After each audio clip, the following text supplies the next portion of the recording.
Here is how an early run of Fear and Hunger may go for you. You begin in the game's opening courtyard, and with the sound of barking ringing ominously in the distance, you enter the dungeon of Fear and Hunger. After a few moments of eerie, silent exploration, you encounter and are pursued by a massive ogre who traps you in battle before immediately cutting off your left arm. You are asked to predict a coin toss, which you fail, resulting in your character being beaten into unconsciousness. But this is not game over. No. You awaken to the smell of rotting flesh, now missing every limb except your right arm, which you use to drag your destroyed body along with, emerging in a corridor of decaying corpses.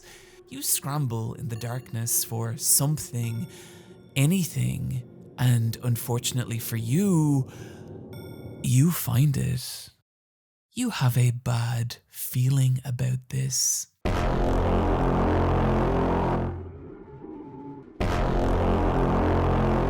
You encounter a grotesque floating head.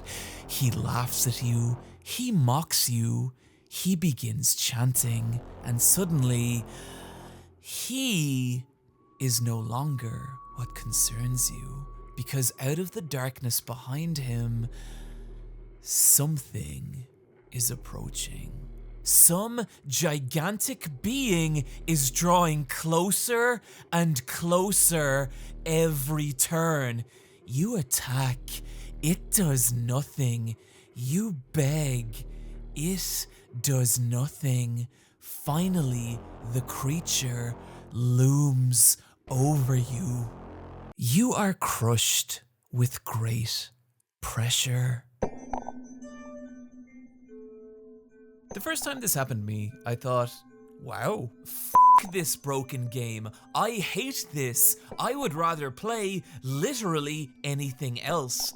I then watched as Fear and Hunger destroyed my entire life. When I am playing newer releases, I think about this game. When I'm trying to select dinner at the supermarket, I think about this game. When my wife tries to tell me that the amount I think about this game is affecting our marriage, I think about this game.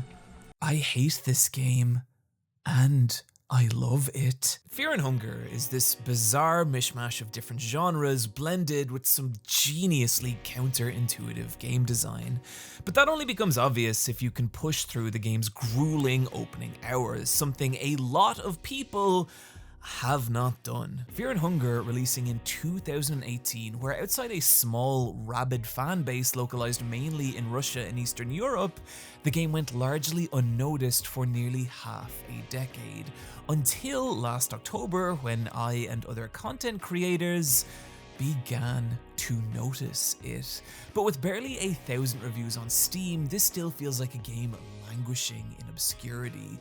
Fear and Hunger doesn't even have its own Wikipedia page. Even Book Bumble has its own Wikipedia page! So I hope the purpose of this video is clear. We must destroy the Book Bumble Wikipedia page! My goal here today is to show you what this game is, and to do that properly, I'm going to have to pull back some of its mysteries. But I promise it's worth it. No matter what Fear and Hunger may resemble, there is nothing like this. A game so obtuse and jagged and captivating. But above all, it's cruel.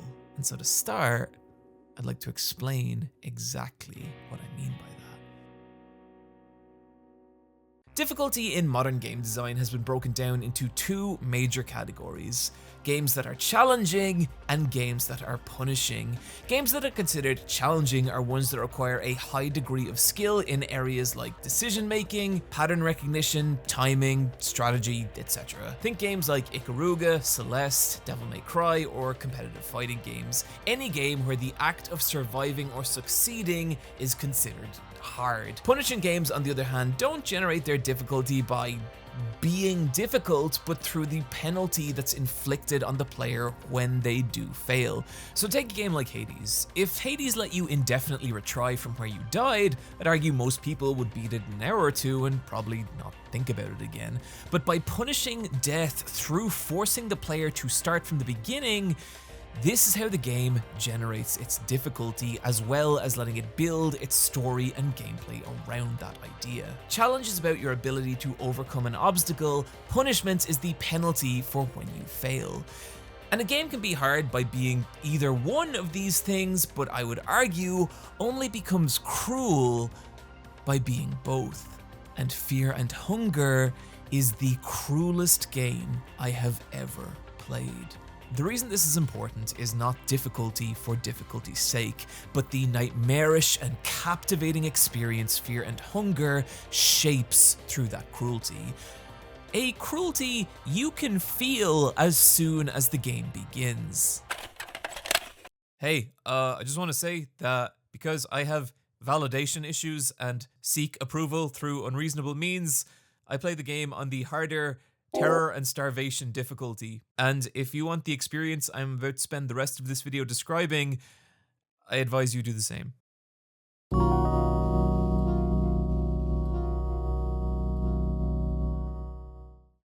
You start the game by picking one of 4 characters, your only guidance being that there is a infamous knight named Lagarde who disappeared into the dungeon of Fear and Hunger. Your goal being to locate Lagarde and escape the dungeon. Something you can actually do in under an hour. In theory. From here, the game drops you into its opening courtyard. No tutorial, no direction, just you and the dungeon's gaping abyss. What could possibly go wrong? You are immediately mauled to death by a pack of ravenous dogs.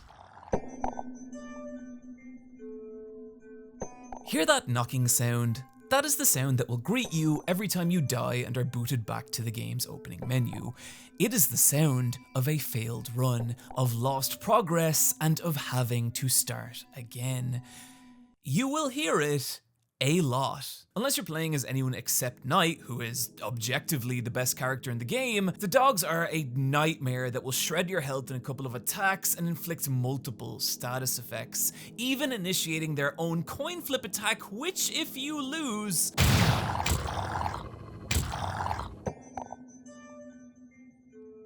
Yep.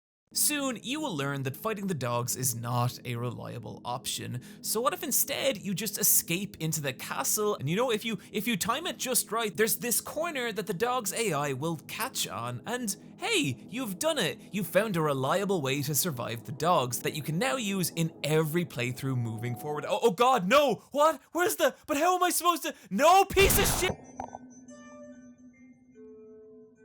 Yeah, see, while the structure of Fear and Hunger's larger map stays the same, the subsections of that map switch between different handcrafted layouts, meaning even the shit you can rely on, you cannot rely on. The dogs feel so random and unfair and cruel, and I really couldn't blame someone for walking away at this point. But remember when I said there was no tutorial in Fear and Hunger? There actually is. And it's already started. You just don't know it yet.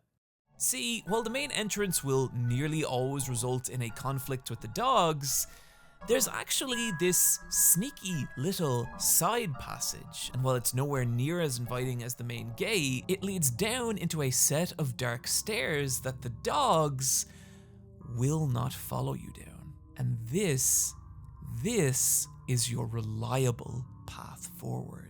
That is a much bigger deal than it sounds, but for now, I want to concentrate on where this stairway leads, down into a cramped basement crawling with eerie tentacled monsters.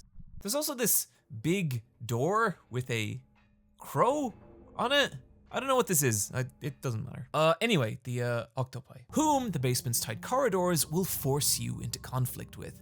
However, these creatures are nowhere near as dangerous as the dogs, and because of that, this is where we can start to learn about Fear and Hunger's combat, the central mechanic of which is its limb dismemberment system. Rather than choosing to attack a single enemy in Fear and Hunger, you instead attack their specific limbs. This octopus enemy being broken into its left, right, and central tentacles, as well as its head. But the thing is, an enemy doesn't just get one turn. Each of these limbs has its own attacks, which it will use on its own individual turn. Meaning, you're not fighting one enemy, but several. This applies to every enemy in the game. Your options being to attack each of the octopus's limbs one by one, or go straight for the head and knock that fucker out. This is the correct option, unless you're playing as the Dark Priest, whose weak little arms can't even land a proper kill shot. Upon defeating your first tentacled monster, you will gain something that will change your entire perspective of Fear and Hunger. Nothing! No items, no experience, no level up. Unlike practically every other game with RPG elements, you cannot grind past a problem. You could kill every octopus in the basement and the dogs will be exactly as dangerous. And worse, the very next enemy you encounter will body you even harder than the dogs. It's frustrating. It's easy to feel like you're not making any progress, that this game doesn't make sense. But the thing is, you are, and it does. While you may not have gained any stat increases or material advantage, think about what you've actually learned. 1. There are enemies that you will not be able to overcome. 2. The most obvious path isn't always the way forward.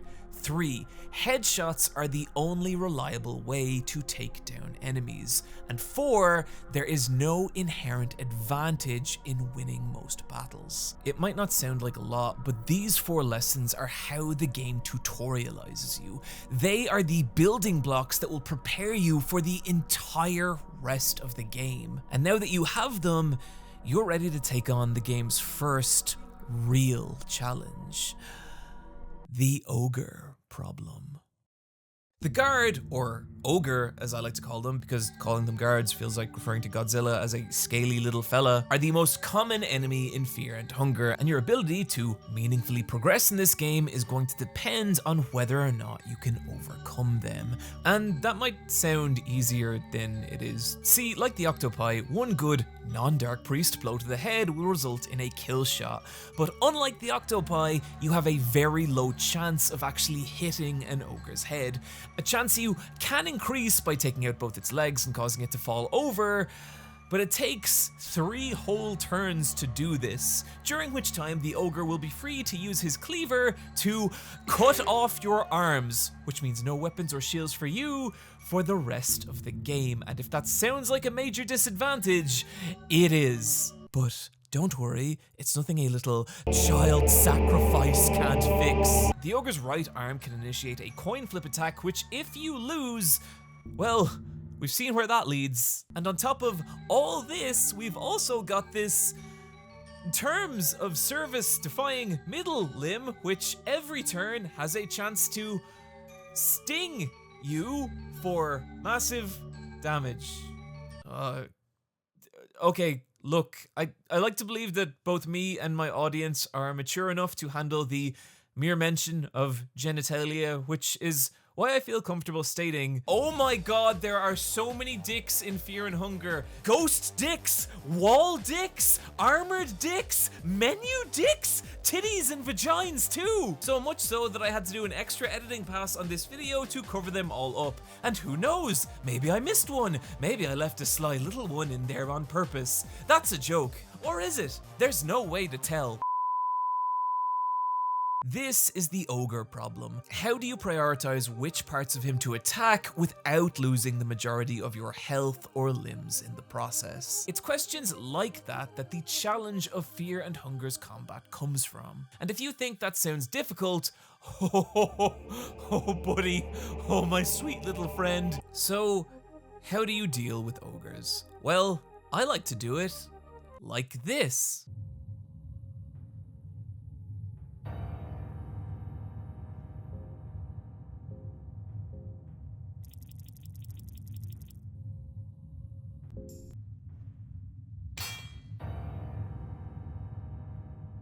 Let me tell you a little story. Throughout Fear and Hunger, there's these bear traps placed around the dungeon, and stepping into one means losing both legs, which effectively ends your run unless you're willing to crawl through the game on bloody stumps, slowly starving to death as you go insane, which I wouldn't recommend. You could start a YouTube channel to experience basically the same thing. This fucked so many of my early runs in Fear and Hunger. So I genuinely cannot undersell the dopamine explosion I experienced when I was caught by a guard, and knowing that fighting him would likely lead to the end of my run, I scrambled through my inventory, found a bear trap, and thought, fuck it, let's see if this works, and then it did.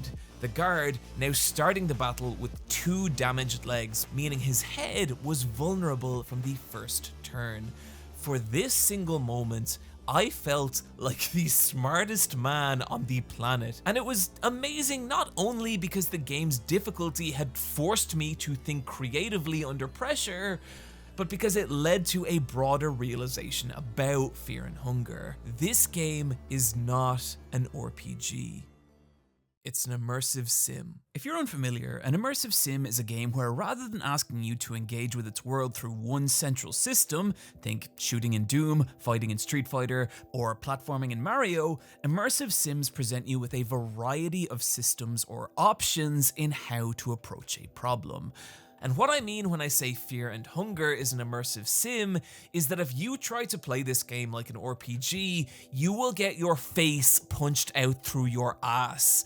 But when you start to look at it like an immersive sim, this is where the entire game breaks open. Take, for example, the ogre problem. The bear trap is just one solution, but say you don't have a bear trap.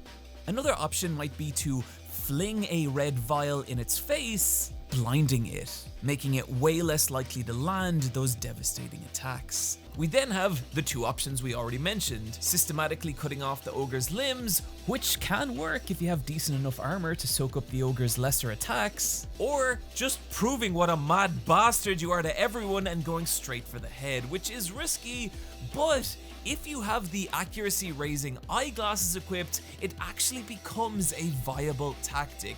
Or maybe you don't do any of these things. Maybe you find an assassin's handbook, learn how to make guard skins, meaning that you can disguise yourself from the ogres, letting you just slip by, trivializing an entire part of the game we've just spent 3 paragraphs talking about. And it's that last approach particularly that raises a really interesting question in Fear and Hunger. Is the real challenge of this game its battles, or are battles just one small part of something much greater? Because of how we're conditioned to interact with RPGs, it's easy to go into Fear and Hunger assuming that battles are the most important part of it. But as you have the kind of experiences we just talked about, you'll start to understand that way more important than battles is your knowledge and creativity in how to navigate this world.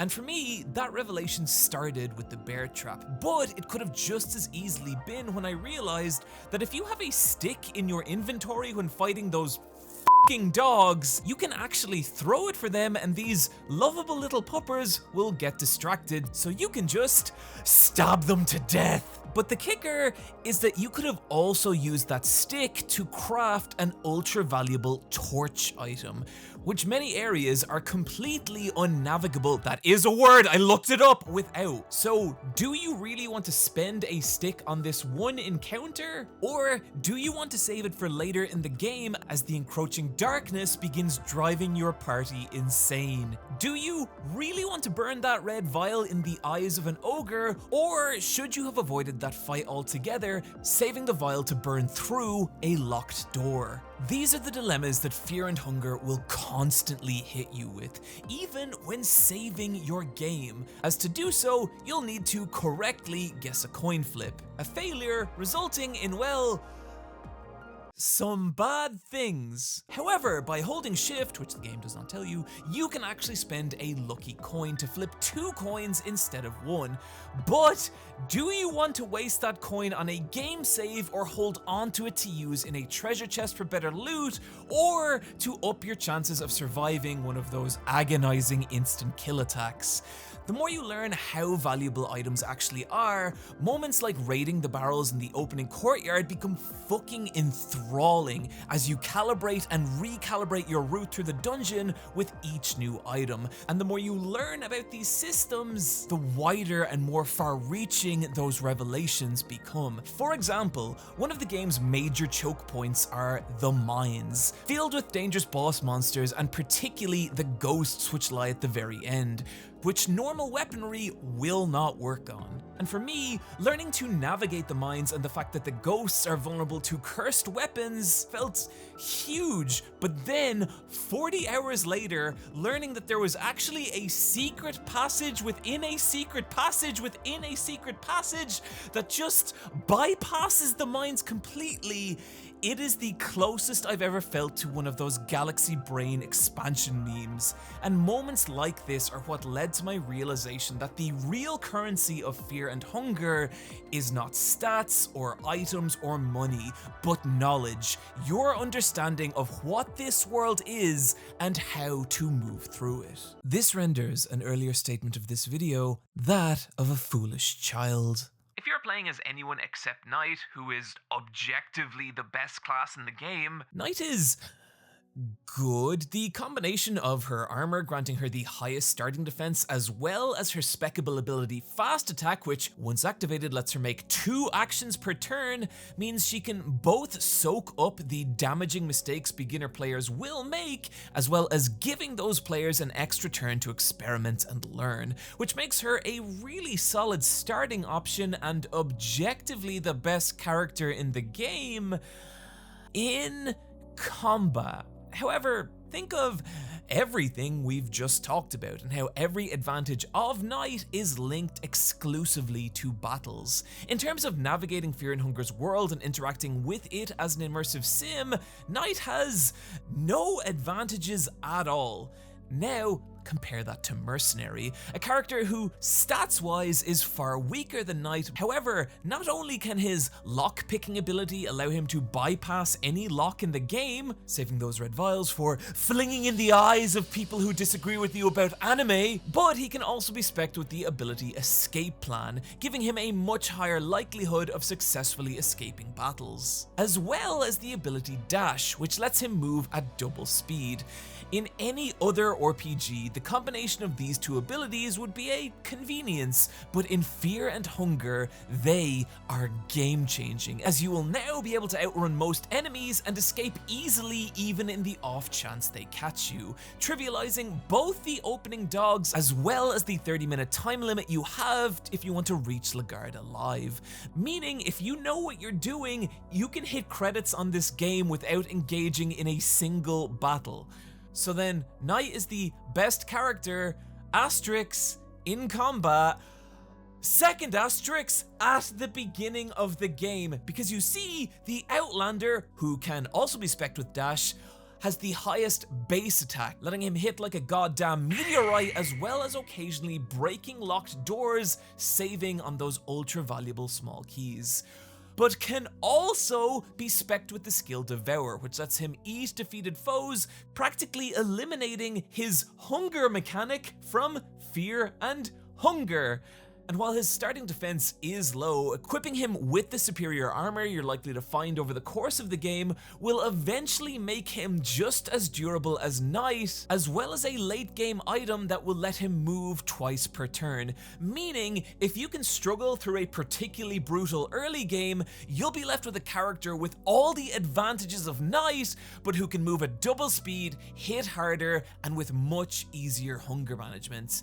And if you think that's crazy, well, let's talk about the Dark Priest, who still sucks. Lowest attack, lowest defense, his little body too frail to hold any decent weapons or armor, his necromancy spell doesn't even do anything. I genuinely do not understand what kind of loser picks the Dark Priest. Like, what is so empty about your life that this is the character you go with? What all this means is that making a successful run in Fear and Hunger means synthesizing together your knowledge of its monsters and how to overcome them, its map and how to navigate it, the strengths and weaknesses of your character, as well as your understanding of the game's items and creativity in how to use them.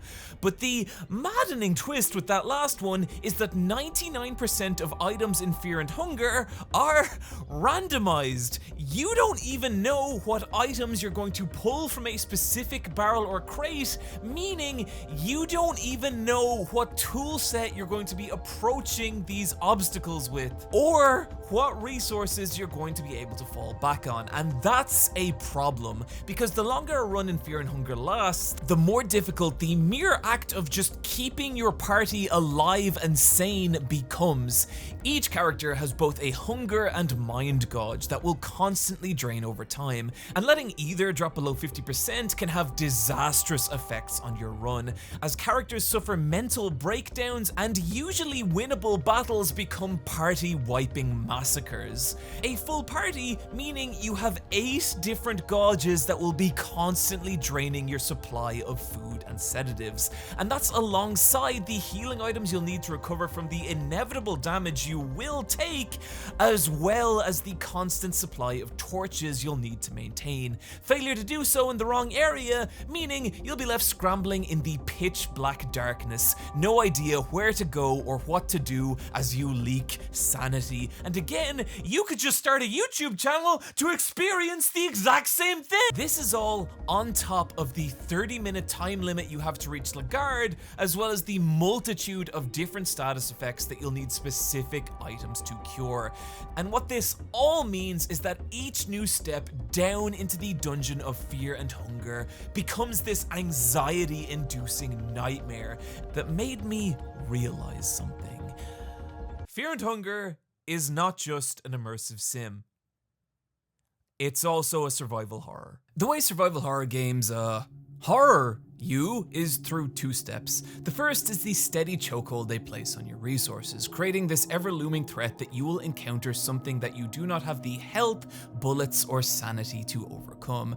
That anxiety leaving the player in an emotionally vulnerable state that the second step can happen, the actual scares, which are now able to tap into something more primal, real, and frightening. Fear and Hunger achieves that first part through its nerve-shredding resource management, but what I was not expecting is how disturbingly it handles the second. When you start Fear and Hunger, most of what you'll encounter are dark takes on fantasy tropes, ogres, imps, lizard men, etc. And while it is stressful, it isn't really frightening, but there's a moment for me where that starts to change. There's a secret area on the first floor called the Backyard, which you can only really reach through an understanding of how Fear and Hunger's first couple of areas work. And compared to everything you've been through to get to that point, this place feels different. In fact, if you ignore the hanging dead naked bodies, it's peaceful, even serene, with no enemies and plenty of resources. But then you explore up the top left and encounter a group of around 20 people, all naked except for bunny masks, fucking each other's brains out. It's such a strange and shocking moment, but what's even more bizarre is that you can actually join in to recover your health, but at the risk of losing your mind and being lost here in ecstasy forever, just like everyone else. And that's a concept I find equally eerie and a little beautiful. The idea that all these people have huddled together and found comfort in each other in such an awful place is genuinely sweet, but the fact that they don't seem to be in full control of their actions just brings it right back around to horrifying. It is a testament to this game that this isn't even the most disturbing orgy you'll encounter. While I don't find this scene particularly frightening, what it was the moment that fear and hunger kicked my legs out from under me.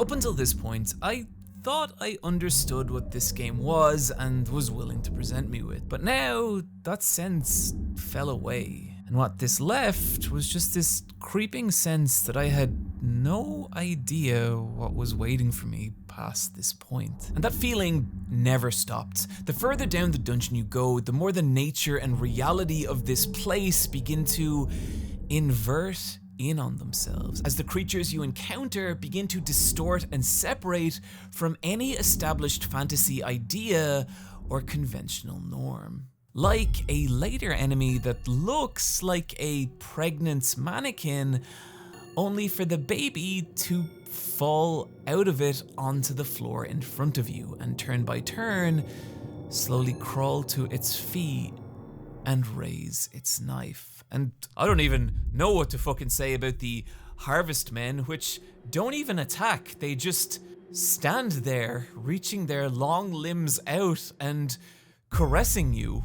Hey, late video edit here. That's not all they do. Do not fight the harvest men. I repeat, do not fight the harvest men. Also, I'm not even gonna talk about what's in this hut, but it's bad, so enjoy. That survival horror combination, the anxiety-inducing resource scarcity followed by the genuinely horrifying things you encounter, it creates a kind of emotional pressure that pushes on you more and more with each new step you take.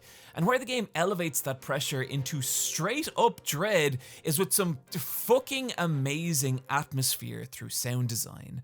There's one track later on called The Tomb of Gods, where you have this chasm-like soundscape, but then out of it rises this ethereal voice that sounds just a little too high to be human. Accented by these sinister, clinging bells, mixed in a way that makes it sound like around the next corner might just be waiting some ancient, terrifying ritual just beyond what you can see. Maybe my favorite way the game creates dread through its sound, however, is the track City of Ancients. In it, you can hear a familiar noise. It's that knocking sound we've come to associate with the beginning of the game, but whereas before it sounded close, as if we're standing next to it,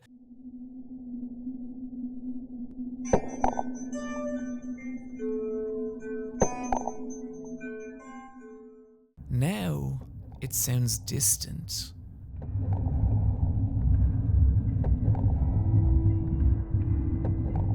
Far away and smothered by some gigantic black abyss. And it's such a subtle but incredible way for the game to whisper to you that the place you started is now very far away, and the place you are is unfathomably deeper and darker, and what awaits below is only further horror. This all combines to make Fear and Hunger a goddamn masterclass in anxiety and dread. But there is one part of this game where that dread spirals into flat out terror. It is 2 a.m. I am sitting alone on me and my wife's queen-sized bed, playing Fear and Hunger on my Steam Deck. I'm exploring an area I'd been through half a dozen times, when suddenly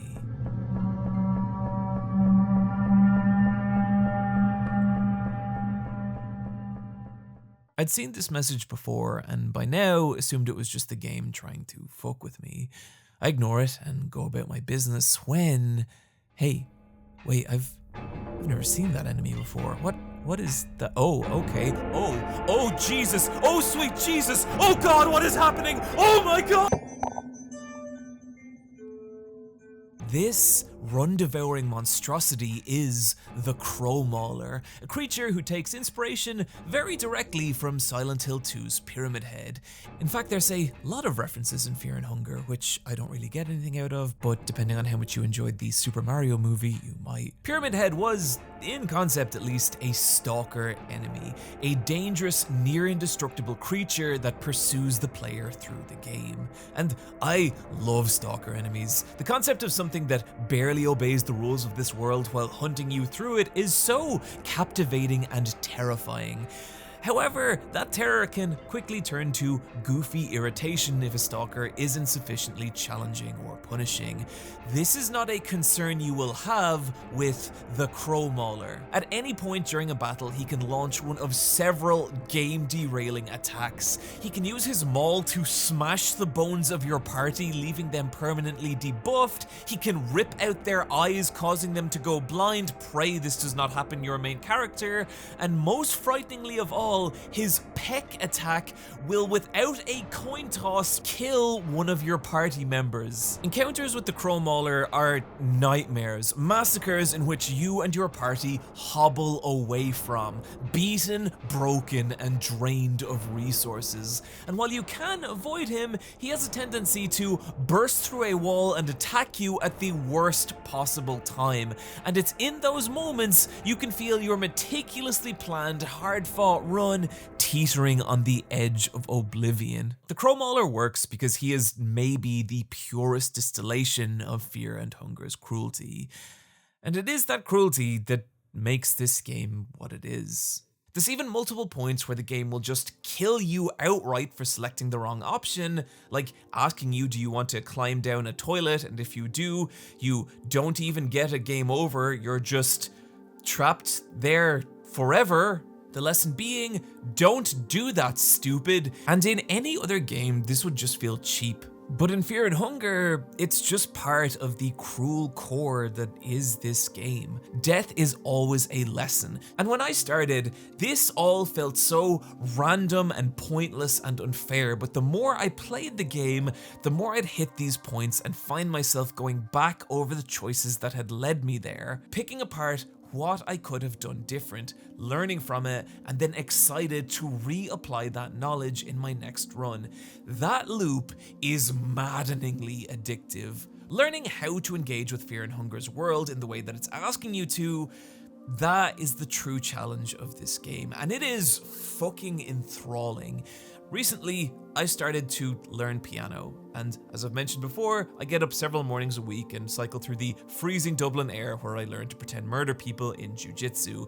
And those are both very technical activities that you slowly get better at by making mistakes. And Fear and Hunger, it fires my brain in that same way. And combined with the game's atmosphere, its mystique, its feeling of discovering just a little piece more of this nightmare with each run, it makes for a horrifying and captivating experience that I think you should play. But unfortunately, that is a recommendation I'm going to have to temper with some criticisms. Technically, Fear and Hunger is kind of a mess. There's several areas that drag my frame rate into single digits, and 1 or 2 points where my game would consistently freeze, killing my run.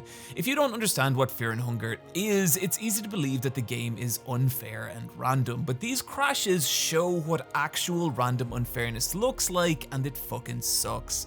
The caveat here being I was playing mostly on Steam Deck and ran into these issues far less frequently on PC, but it's still a shame. Fear and Hunger is the kind of game that devours plane rides, and while it has the Steam Deck compatibility tick, it probably shouldn't.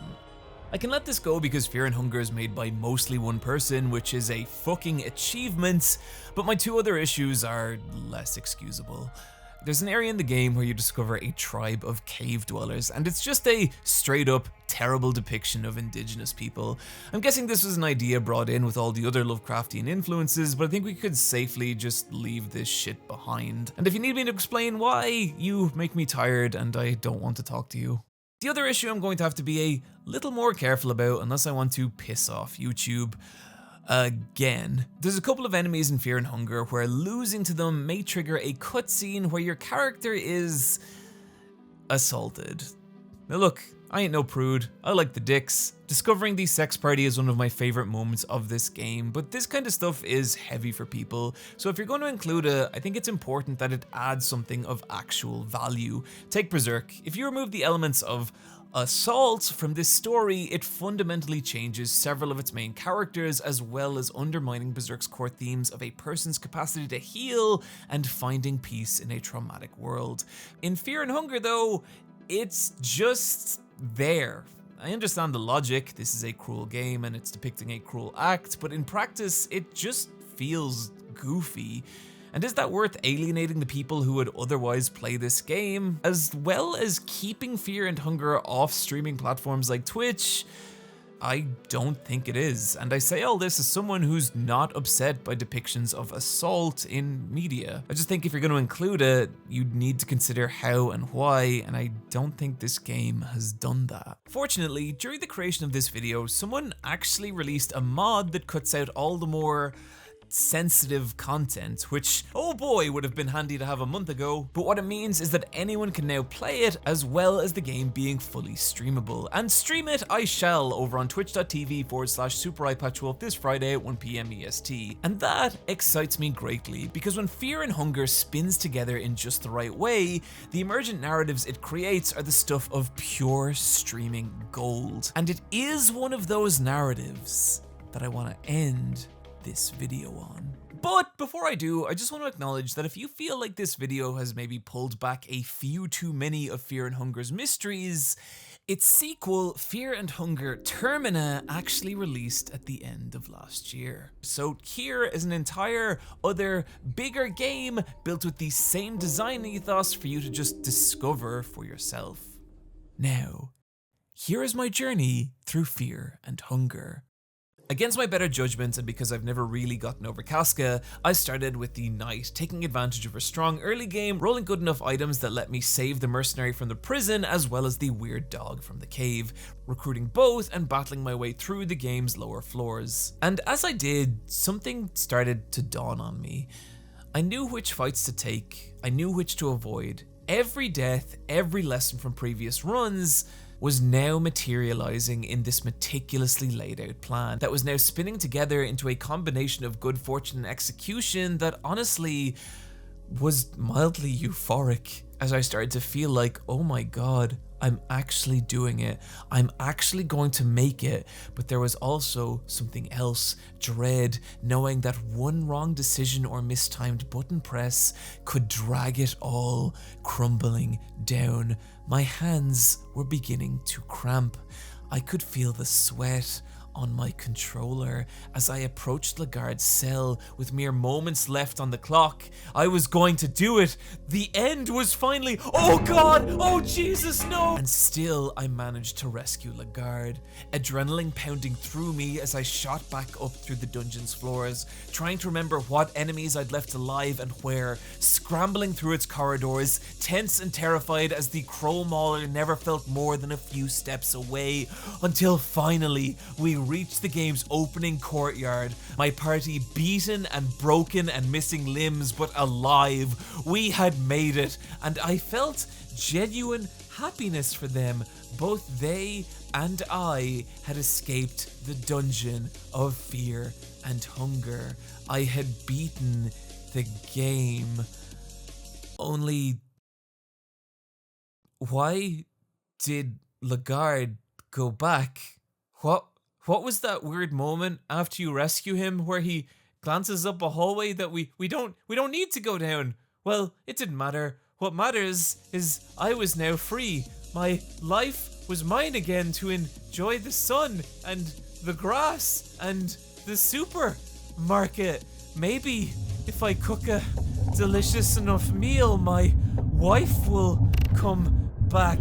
No, I don't want to go back. No. I began a new playthrough of Fear and Hunger. And the class I picked was the Dark Priest. Oh god Damn it. Okay, the Dark Priest is the worst character in the game until you realize that you can use necromancy to resurrect ghouls and skeletons who join your party, fitting them out with all the armor and weapons you are too weak to carry. But the real brain explosion moment came when I entered an altar and was given the unusual option to show love to my zombie servant. And you know, fuck it, I thought, let's see what happens. And so I closed my eyes and thought of Misty the zombie from Resident Evil, or the nurses from Silent Hill, or the zombie boyfriend from Warm Bodies. Hey, wait a, that's too many attractive zombies. And while I fully expected the game to punish me for this, what happened was fucking awesome. As my character and his beloved ghoul servants enjoyed each other, something strange began. They started to liquefy, merging, ceasing to be two separate beings, but becoming one. Marriage, the brand new character class who could use the spells of the necromancer, wield the armor and weapons of the knight with an even greater offense than the outlander, able to break down doors in a single swing. I started to feel unstoppable, using everything I'd learned to lay waste to this dungeon, that same euphoria roaring back, but stronger now. Again, I rescued Lagarde, but this time I went north at the place he hesitated, only to be met with a giant locked door. But how do I get it? Wait a minute, I had never figured out what that strange artifact was in the weird racist village from a previous run. And maybe, yes, unload your secrets upon me, game. And here I would come to learn something terrifying.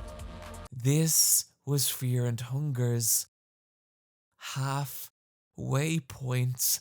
Once again, I watched as the game destroyed my expectations of it, because you see, somehow, beneath everything else I had overcome was now a giant, ancient city filled with the carcasses of gods and enemies so unfathomable and terrifying. I died over and over and over, yet I could not stop.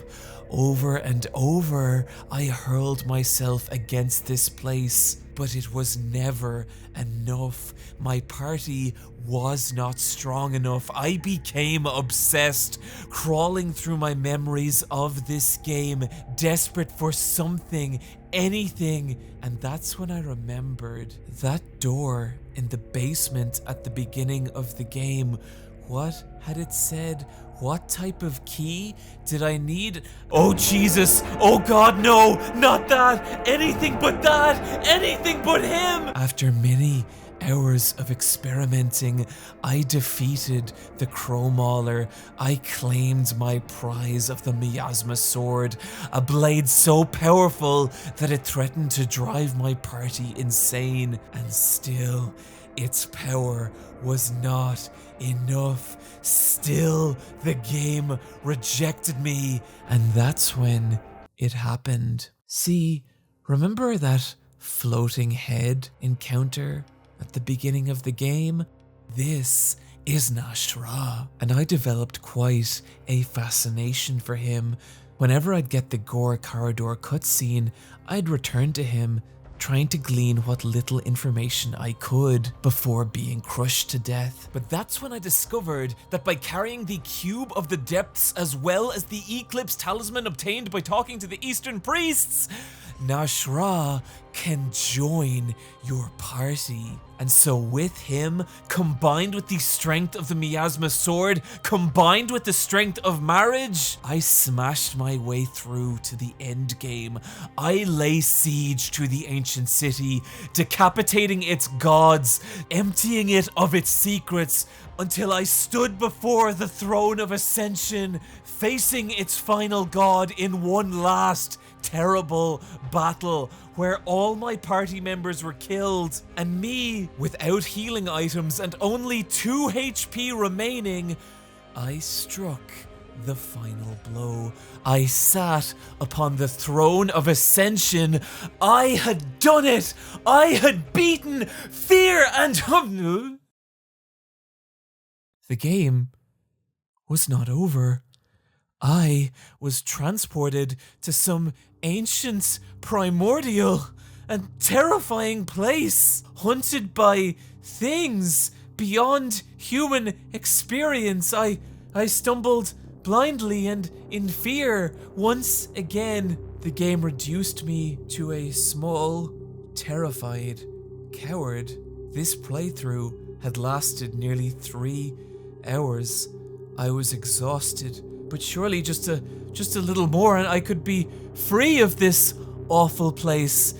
And that's when I stood before some ancient, glowing abyss. When out of it rose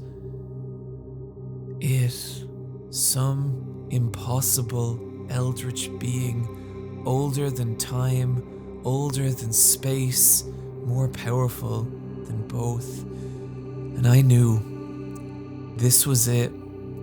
This was the game's final boss. And beyond it lay freedom. And so, with the knowledge of everything I had lost, every death that had come before me, I stepped forward and faced this impossible god in a primordial battle that would determine both our fate.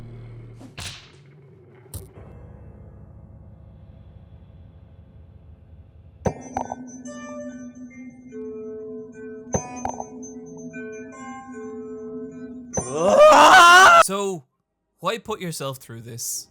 Why put yourself through the misery and pain and agony of this game? Well, I feel like the easy answer here would be to say it's the satisfaction of overcoming something difficult. But honestly, I think it's more than that. When I first started playing Fear and Hunger, it didn't just feel hard, it felt like chaos. Death felt immediate and random and unfair. But after spending dozens of hours with this game, well, honestly, it still kind of feels that way. The feeling I have isn't mastery, but something else. Survival. The feeling of adapting, of taking this game's bullshit, of every unfair and cruel thing it will do to you, and enduring. Of looking at your situation, your resources, your actual options, and using them to carve a path forward. And if it doesn't work, well, you learn what you can and you do better next time. 'Cause that's kind of how fucking life is, right? One day you're fine and the next you're not. You get hurt, you lose something, your wife leaves you, or someone you love gets cancer. There's no reason to it. This is just what your life is now. And it's easy to fall into despair. It's easy to feel like you have no options. But what you can do is try. Is look at your situation, look at the resources you do have, and adapt and learn from it. Try and make today better than the one that came before. I don't know that there's any other medium that could give me that feeling besides video games, and Fear and Hunger uses that. This simulated experience of suffering, of pain, of losing things and surviving. So yeah, this game is cruel. It is unfair. It will make you want to stop going. Chances are life will do those things as well. But there is always something you can learn. There's always something you can take away from those experiences and grow from it. And I think that's what's beautiful about Fear and Hunger. It's a game about moving forward in that cruelty and surviving regardless. Friends, thank you for joining me today. As ever, be sure to check out iPatchWolves.com to pick up some iPatchWolves merch, and also to subscribe to my Patreon to get 15% off. And I just want to thank my patrons for making this and all my videos possible. Special thank you this week to Zarok, Will Meister, David Rabb, Claire Burns, Super Moon Doggy, Cesspool of Hatred, man, stupid_phone. Find me on twitch.tv/SuperEyePatchWolf, where I stream most Fridays. Friends, take care of yourselves, and I'll see you next time.